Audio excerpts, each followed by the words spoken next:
My journey to revolutionize patient care began in childhood, shaped by my experiences that defined my vision and determination. At the age of 6, I contracted malaria. A compassionate doctor carefully examined me and treated my illness with personalized care. His attention to detail and empathy left an indelible mark on me. Years later, when I was 12, I experienced similar symptoms, but this time, the approach was vastly different. The doctor relied on blood and stool tests without a clinical examination. He made a diagnostic error and treated me for typhoid. These experiences taught me a powerful lesson. Medical errors often occur when a doctor fails to listen to the story of the illness as you lived, experienced, and remembered it. I often look back on my childhood and realize how a straightforward discovery changed the course of my life. From a young age, I saw firsthand what can happen when patients aren't fully heard or properly diagnosed, and I vowed to make a difference. This realization became my mission, and I was determined to systemize healthcare so no patient ever felt overlooked. On 16th December 1989, a healthy teenager called emergency care complaining about a tummy ache. He was conscious and talking, but the doctors and nurses could not record his blood pressure. Initially, when I woke up on a cold winter morning, I thought this was a prank. How can anyone be conscious without blood circulating in the body? So I ignored it.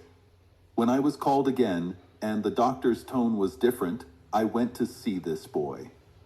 It's true, I also found it hard to record his blood pressure, and so based on my intuition, I diagnosed the condition as septic shock and started resuscitating him, but I failed to save him.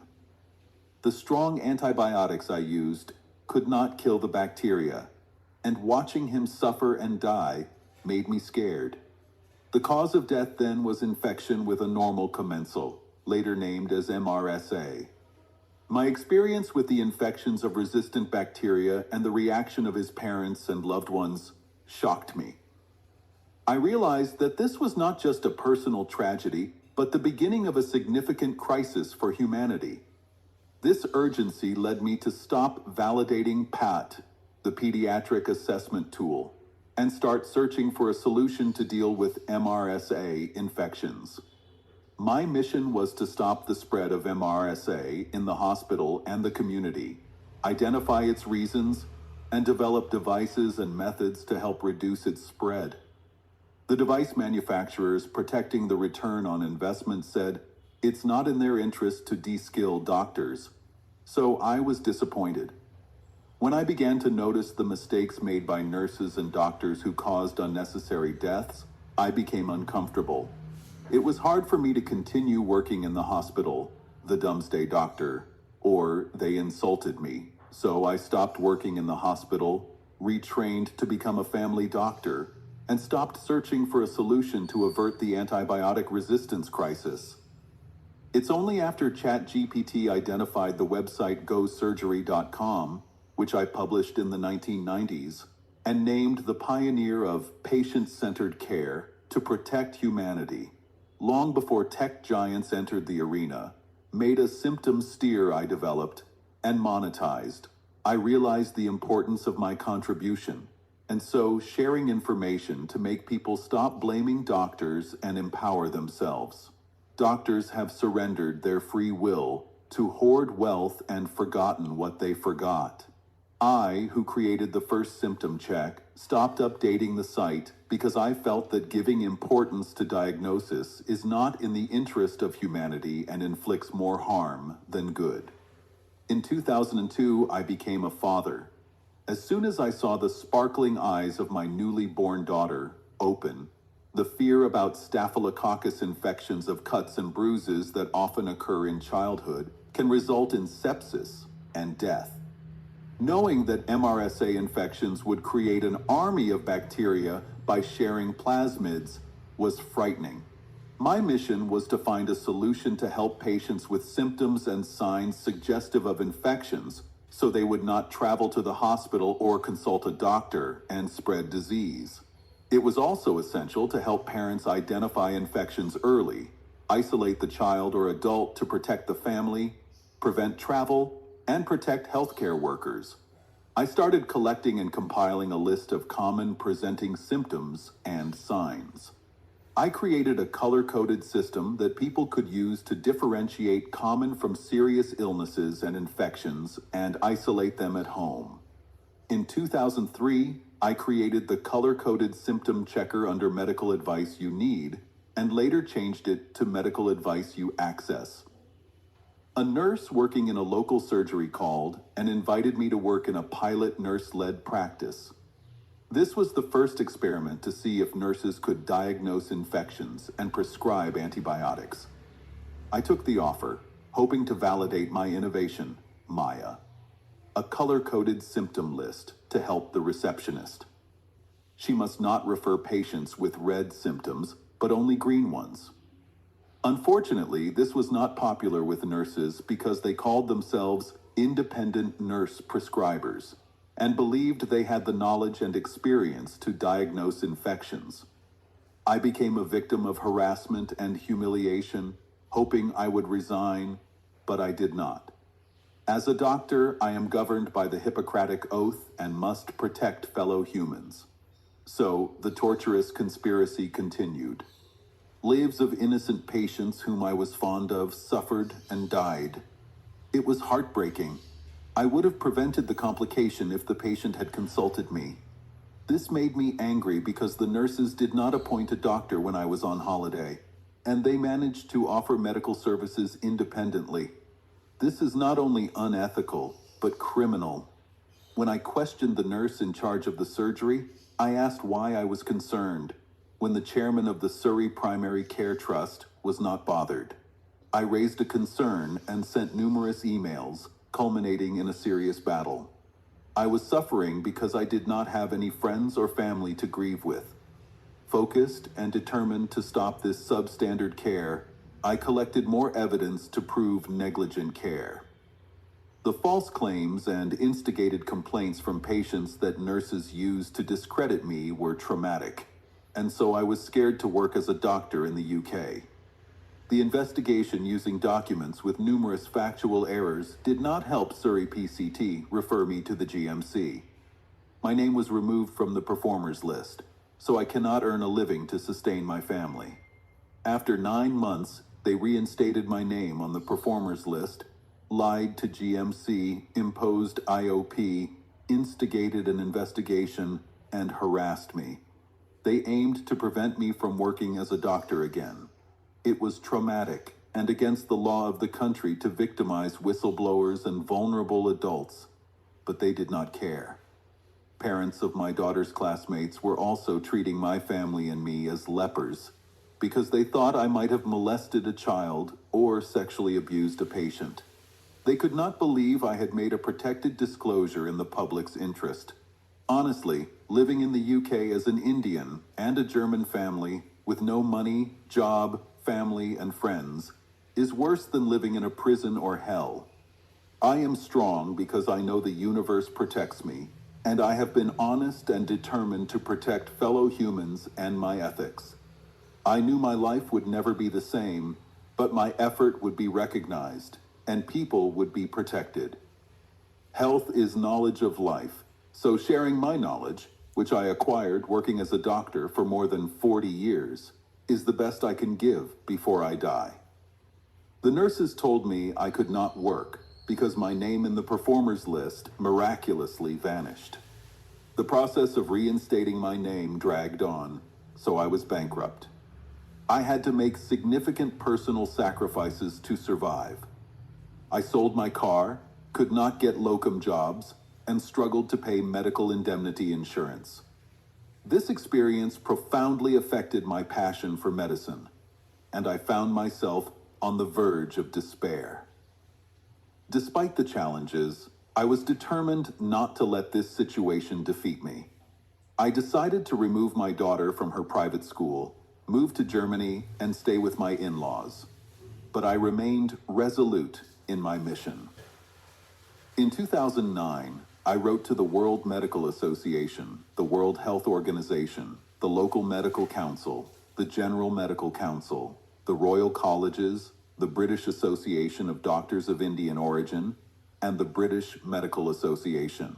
Dr. David Haslam of the BMA advised me to take legal action, but said he could not intervene. No person or doctor came to help my family or me. We suffered because of financial difficulty. Once the name on the performers list was reinstated, the PCT paid me for the loss of income, so I filed a case against the PCT in 2010. I started seeing flashing images resembling Seven Eye in Germany, which determined me to continue. My father and relatives are Vedic scholars, and they said, "I have been chosen to do all that I can to protect our ancestors." This made me go to my birthplace, Udupi, and spend time in my temple, Kadiyali. I realized our ancestors were not humans, but the very bacteria, viruses, and fungi that created life on Earth. They are not happy because we humans have polluted the Earth with toxic chemicals that make it difficult for them to survive, and so we will wipe out a generation. In 2011, I shared my story and explained how doctors and the Surrey PCT destroyed my family, home, financial health, and passion after raising concerns about nurse prescribers and practitioners. I became a victim and could not return to work as a locum in the UK. We were forced to sell our house in the UK, and I filed a case of torturous conspiracy against the Secretary of State in 2011. I took voluntary retirement, so my wife was fed up and moved to Germany.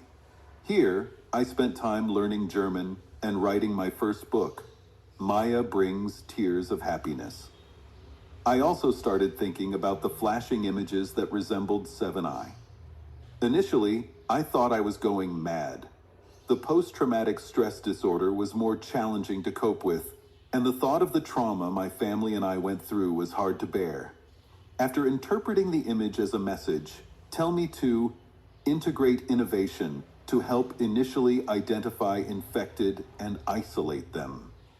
I returned to India and started meditating to regain my strength.